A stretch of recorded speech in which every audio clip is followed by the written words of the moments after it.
सभी उन्नत आत्माओं को मेरा प्रेम भरा नमस्कार।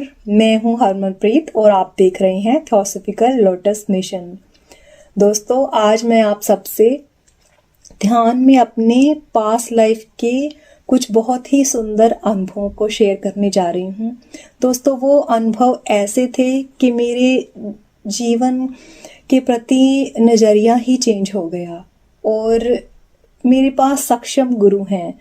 सो मैंने पास्ट लाइफ में जाने की कोई कोशिश भी नहीं की। वो ध्यान इस तरह से उच्च स्तरीय था कि जो मेरी आत्मा की पुकार थी, जो वो मुझसे बात करना चाह रही थी, वो उसने ध्यान में ही मुझसे कर ली।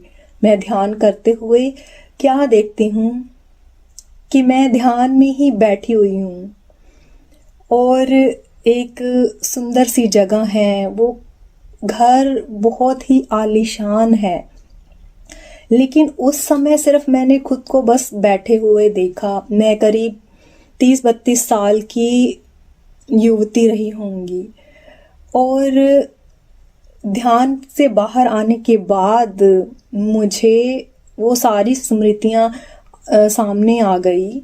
जैसे कि आप अपनी कोई पुरानी एल्बम निकाल कर देखते हैं और उसमें तस्वीरों को देखकर आप जान जाते हैं, आपको सब कुछ याद आ जाता है कि वो तस्वीर कब खींची गई थी, उस समय आप क्या कर रहे थे, कैसी जीवन दशा थी आपकी। और मेरे साथ भी कुछ ऐसा ही हुआ।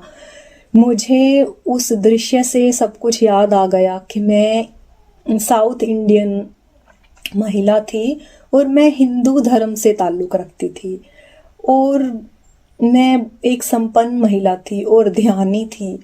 और मैंने इस बात का जिक्र अपनी एक दोस्त से किया जो इसी ग्रुप में हैं, जो जिनकी आध्यात्मिक यात्रा भी बहुत ही अच्छी तरह से चल रही है। वो बहुत ही आध्यात्मिक हैं और उस समय पर वो मेरी दोस्त थी। वो पता नहीं दोस्त थी या क्या थे, हमारे बीच में क्या रिश्ता था ये मुझे नहीं पता, लेकिन उस समय वो मेरे साथ थी क्योंकि उन्होंने भी ऐसा ही दृश्य अपने ध्यान में देखा। और जैसे ही मैंने उनको बताया कि ऐसा ऐसा मैंने देखा, तो उन्होंने मुझे कहा, कुछ सवाल किए कि क्या वो जगह ऐसी थी। तो हम दोनों ने आपस में जो बात की वो सारी चीज़ें मिलती जुलती थी। तब हमें पता चला कि हम उस समय उसी घर में रहते थे और वो एक मेल बॉडी में थी और वो भी हिंदू ही थी। और फिर एक दिन मैंने अपनी एक और पास्ट लाइफ देखी। मैं क्या देखती हूँ कि हर तरफ बहुत ही सनसनी का माहौल है, सब कुछ बुरा बुरा था।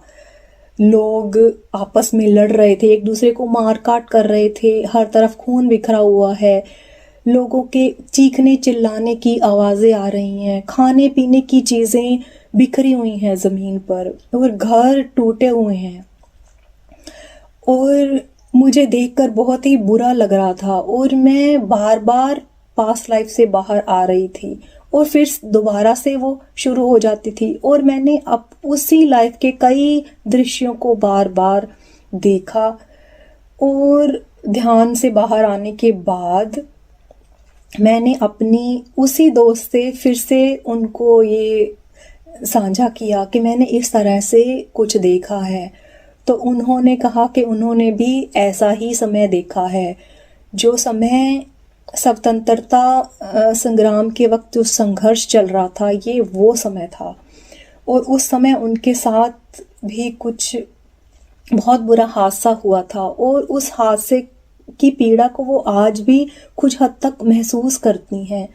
तो मुझे वहाँ से पता चला कि उस समय भी हम साथ में ही थे। हमारा क्या रिश्ता था ये तो मुझे नहीं पता, लेकिन हम साथ में थे।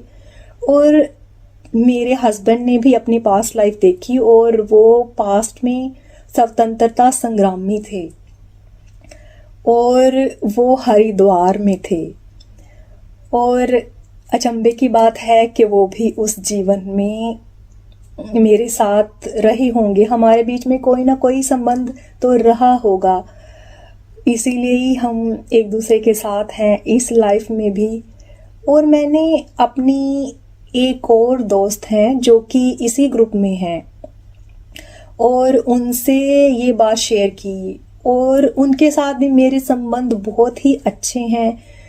जब हमने पहली बार बात की, बल्कि हमने बात नहीं की, गलती से मैसेज उनके पास चला गया मेरा, मुझे उनका नाम भी नहीं पता था कि वो कौन है, तो हमारी चैटिंग होने लग गई। तो उससे मुझे फील हुआ कि इनको तो मैं बहुत ही अच्छे तरीके से जानती हूँ, और हम इतने अच्छे दोस्त हैं कि हम अपनी कोई भी बात शेयर कर सकते हैं एक दूसरे से, बल्कि हम मिले भी नहीं हैं कभी, हम सिर्फ इस ग्रुप के थ्रू ही एक दूसरे को जानते हैं और कभी कभी बात करते हैं।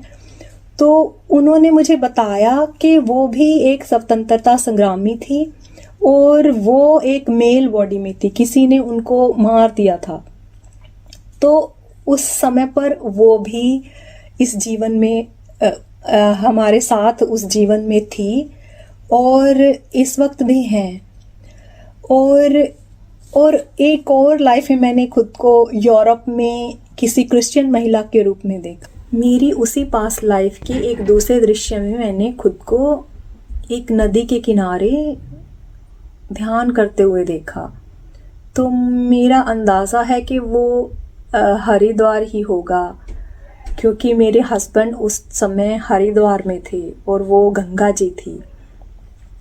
और इससे मुझे क्या पता चला कि कैसे आत्माओं का एक ग्रुप एक ही समय में जीवन काल में आता है, और हम फिर से मिल जाते हैं, और हम बार बार मिलते हैं, और हमारे संबंध भी वैसे ही बने रहते हैं। जो प्रेम और जो विश्वास था हमारे बीच में, वो फिर से हो गया, और शरीर बदल गया, देश बदल गया, और जगह बदल गई, फिर भी एक आत्मा ने दूसरी आत्मा को पहचान लिया। और हम कभी किसी बॉडी में हिंदू हैं, कभी सिख हैं, और कभी क्रिश्चियन हैं। तो हमारा धर्म कौन सा है? दोस्तों, हमारा कोई भी धर्म नहीं है, और हमारा कोई भी देश नहीं है, और ना ही हम औरत है और ना ही हम आदमी हैं। हम एक ही ईश्वर की संतान हैं, और हम शाश्वत आत्मा हैं जो बस शरीर बदलती है। हम अमर हैं, हमें कभी भी मृत्यु नहीं आती। बस एक जीवन काल से दूसरे जीवन काल के बीच के समय को हम मृत्यु कह देते हैं। पर ये बहुत ही सुंदर बात है, आपको हर बार एक नई शुरुआत करने का मौका मिलता है। आप फिर से एक नए शरीर के साथ पैदा होते हैं, और आप अपनी गलतियों को सुधार सकते हैं। तो मृत्यु से फिर भय कैसा, और अपनों से बिछड़ने का भय कैसा, मोह कैसा। तो ये संस्कार पाया है मैंने, इसे मैंने खुद महसूस किया है, जाना है, और अब मैं हर भय से मुक्त हो गई हूँ। तो मुझे लगता था कि हम मृत्यु के बाद कहीं जाते हैं और हमारे साथ कुछ होता है, और तब हम मुक्त होते हैं। दोस्तों, मुझे यहीं से पता चला कि इसको ही मुक्ति कहते हैं। धीरे धीरे हम अपने अंदर हर विकार को दूर करते जाते हैं, हम खुद को जानते जाते हैं, हम अपनी गलतियों को जन्म दर अपनी गलतियों को सुधारते जाते हैं। तो यही मुक्ति है। और दोस्तों, आत्मा फिर से जन्म लेती है।